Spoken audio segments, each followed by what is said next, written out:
Hey, what's up, YouTube? Welcome back to Eluda Racing. Just wanted to make this is kind of a revised video. I've talked to a few people and they've made some comments that when I was making my videos for the blow-off valve installation, I kind of just glossed over the actual installation of the blow-off valve. I kind of just went over it real quick and wasn't real specific on how to install it and all that stuff, and I wanted to do a new video, an updated video, and actually kind of show it a little bit better and be a little more thorough, just for the people that didn't really understand what I was doing and how to do it. I've got so much going on with the build.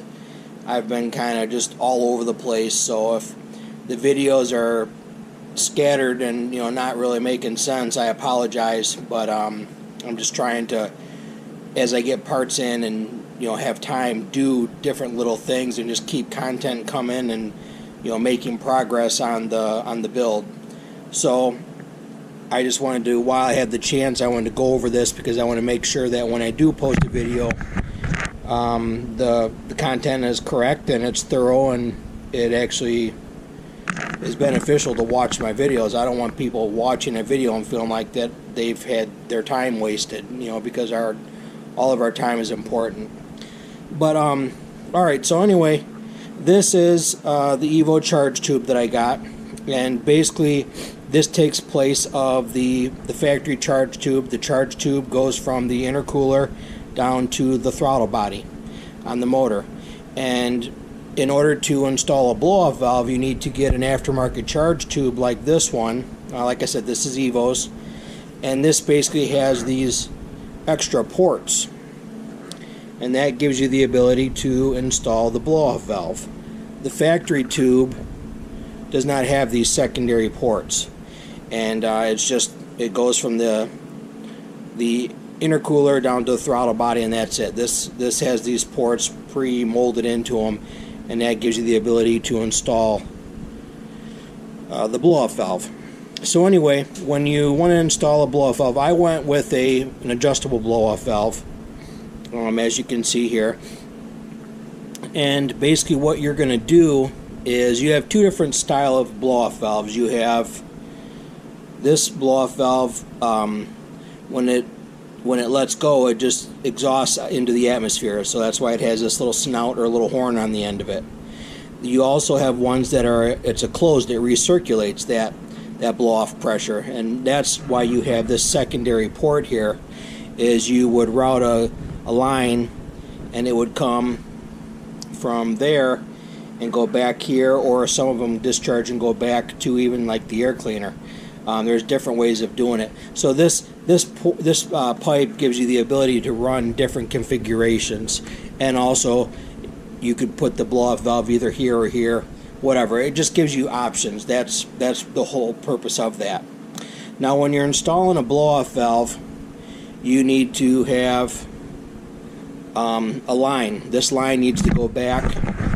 Generally, it goes right by the throttle body, because what it does is when you are giving it full throttle and you're creating boost, this line adds pressure to this blow-off valve and helps keep the blow-off valve closed.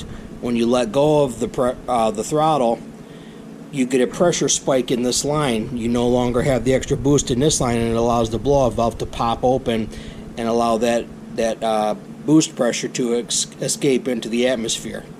So there's fine-tuning that needs to be done. I'm not going to bore you with all that stuff in this video. I just basically wanted to show you how the blow-off valve is installed onto the pipe and the other components. Like I said, that is going to go by the throttle body.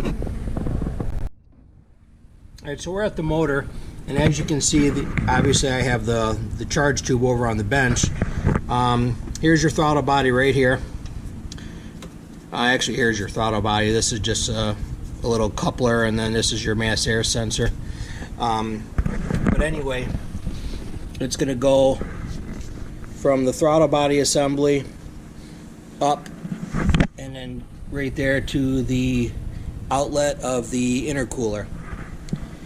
And then that line that I showed you, that boost line, I went with that pressure port that I bought from Elba Racing, and that's that guy right there. And what that gave me the ability to do is right now it's capped off, but I'm going to run a line up to my boost gauge, my boost vacuum gauge, and then this is where the other end of that line goes for the blow-off valve. So everything is, I'm making my access right there, and that gave me the ability to do that, like I said, without having to tap the throttle body or the intake. A lot of places want you to tap into this part of your intake. On the other side there's a little port right here. They want you to drill and tap and put a little barb right there, and I don't want to do that, so that's why I went with this thing from Elba. And if I ever decide to take this stuff off, it would be a matter of just taking that off and putting that factory plate back on, and that's it. You would never know it was there. So let's go ahead and grab this charge tube, and we'll throw this back on, and you'll be able to see what it looks like back on the side-by-side.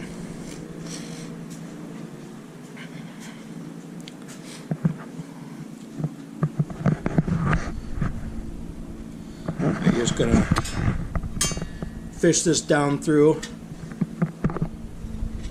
and as you fish it, run it through, you just kind of twist it.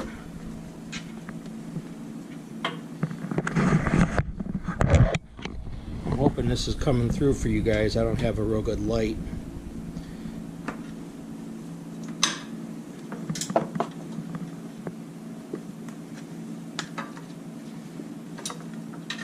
And run that hose up.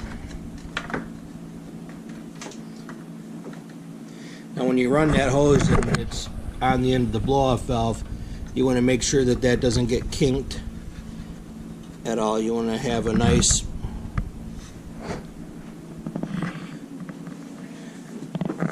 run with no hard bends or anything like that.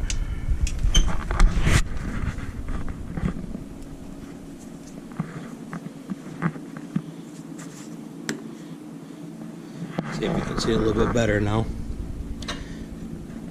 Obviously this needs clamps. I don't have I just gotta grab those, but that basically goes like that. Your blow-off valve's right there, secondary port's right there, and that's that plug that I told you about in the other video, that nice aluminum plug that keeps that all sealed up.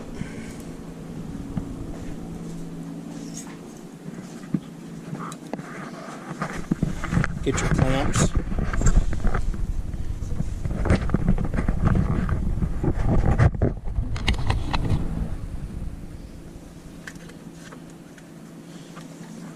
Got that one on the one end of the tube. That's the bigger end by the throttle, by the smaller end by the intercooler. And then remember, like I said before, you want to have this nice and clean. Do not use any type of lubricant or grease or anything like that. These need to be clean. Clean them with some soap and water. Let them dry or whatever before you put them on, because you do not want this to have any type of lubricant that can blow off when it's under boost.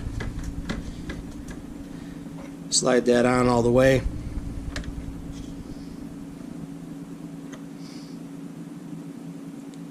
Get your clamp where it's got to go.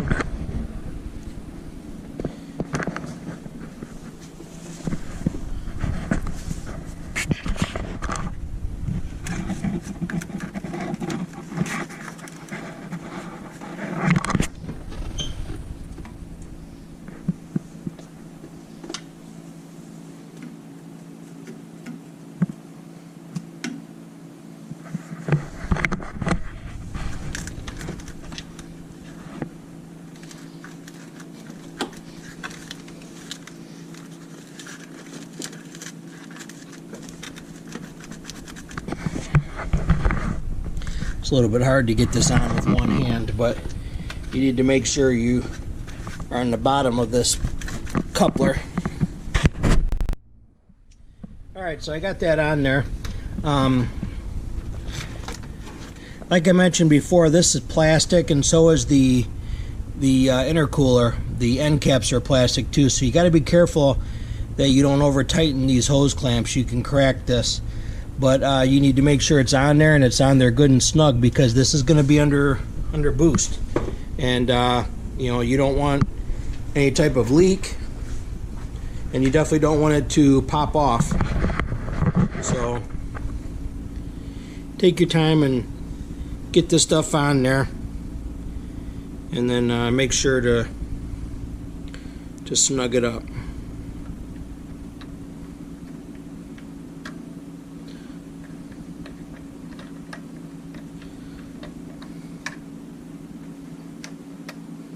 So go ahead and snug your clamp up on your intercooler.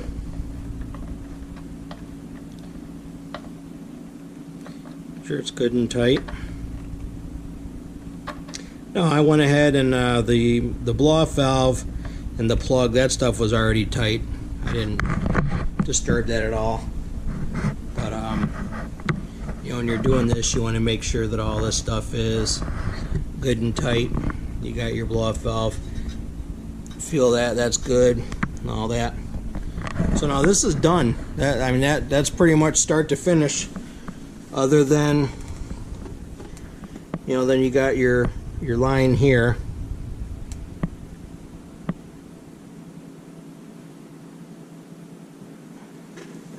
And, of course, you know, it's being a pain in the ass to do it with one hand.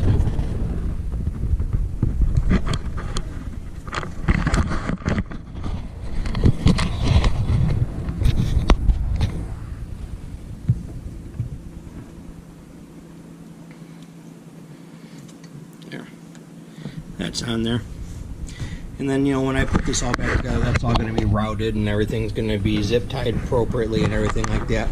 But I just wanted to take a few minutes and just go over this, because I don't want anybody watching my videos and feeling that they had their time wasted. So to Sean, who made the comment, I'm sorry that I wasn't thorough enough when I did that. Hopefully this is a little bit better for you, and everybody else that watches this video, they, you know, understand everything that I'm doing. So yeah, that was just a revision of the part 1 and part 2 of the blow-off valve install that I did, and between that and this one, hopefully you guys understand it, and you don't have any more questions. But obviously, if you do, you know, leave a comment, and I'll respond to you as fast as I can. So like always, I hope you liked the video. If you're new and this is the first time you've watched, please subscribe to the channel and turn on your notifications and stuff like that. So you know, as I'm posting new videos and stuff like that, and I'm going to be doing that a lot, you'll get notified and you can watch them and stuff like that. So talk to you soon.